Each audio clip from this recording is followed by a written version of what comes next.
देश भर में हमें 400 से ज़्यादा सीटें मिलने वाली है और छत्तीसगढ़ में जो 11 की 11 सीटें, वो 11 सीटें हम जीतेंगे, ऐसा हमें पूरा विश्वास है। तो मेरे ऊपर आरोप है, उसमें तथ्य नहीं है, लेकिन मैं मंत्री बनता हूँ, ये बात सही है। इतनी गालियाँ मोदी जी को देते रहोगे, उतना होटल उनका बढ़ता जाएगा। लोकसभा चुनाव का चुनावी पारा हाई हो चुका है। ऐसे में आज हमारे साथ जो गेस्ट है वो किसी परिचय के मोहताज नहीं है। हमारे साथ मौजूद है केंद्रीय मंत्री। देश में लोकसभा चुनाव अब कुछ ही दिन शेष रह गए हैं। ऐसे में आप छत्तीसगढ़ दौरे पर हैं। हम छत्तीसगढ़ की बात कर लेते हैं। लगातार कांग्रेस के बयानबाजी आ रहे हैं। कोई मोदी जी की सिर फोड़ने की बात करता है, कोई जान से मारने की बात करता है। कैसे देखते हैं? जो कोई भी बात करेगा उससे कोई फर्क नहीं पड़ता है। जीते रहोगे उतना होटल उनका बढ़ता जाएगा। और आज तक 2014 से हम लोगों का अनुभव ये है कि विरोधी दल के लोग, कांग्रेस पार्टी के लोग मोदी जी पर उल्टी सीधे बातें करके वार करते रहते हैं और जनता उनके साथ बहुत ताकत से जुड़ी रहती है।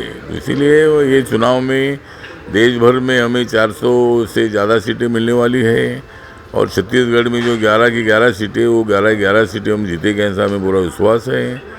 तो मुझे लगता है कि जो आरोप करते रहो, लेकिन उसका फ़ायदा कुछ कांग्रेस पार्टी को होगा नहीं और मोदी जी के नेतृत्व में हम बहुत ही बड़ी ताकत से हम जीतेंगे और तीसरी बार नरेंद्र मोदी जी प्रधानमंत्री बनेंगे।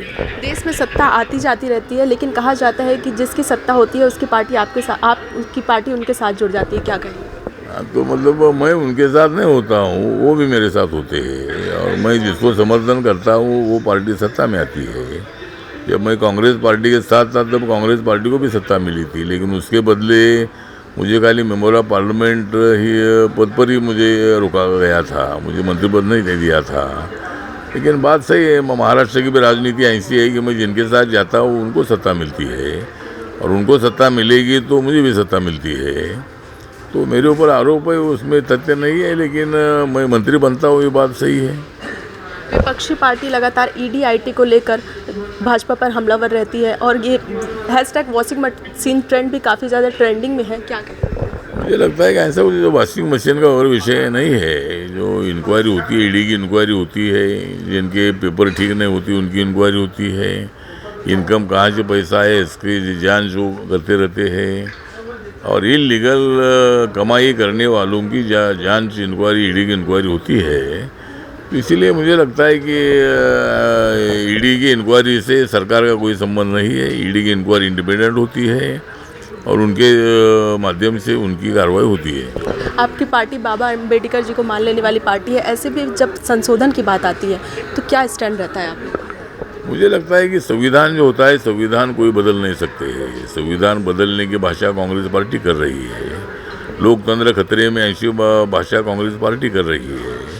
नरेंद्र मोदी जी को दोषी ठहराने का काम कर रही है, लेकिन सब जनता देख रही है कि भाई मोदी जी के कार्यकाल में विकास हो रहा है, नरेंद्र मोदी जी के कार्यकाल में संविधान मजबूत हो रहा है, नरेंद्र मोदी जी के कार्यकाल में लोकतंत्र मजबूत हो रहा है।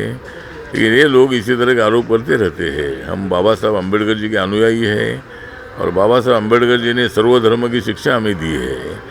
एक धर्म ने दूसरे धर्म का आदर करना चाहिए और उसके मुताबिक हमारा काम जारी है। और मैं अभी ये छत्तीसगढ़ में मेरी पार्टी पर बढ़ा रहा हूँ।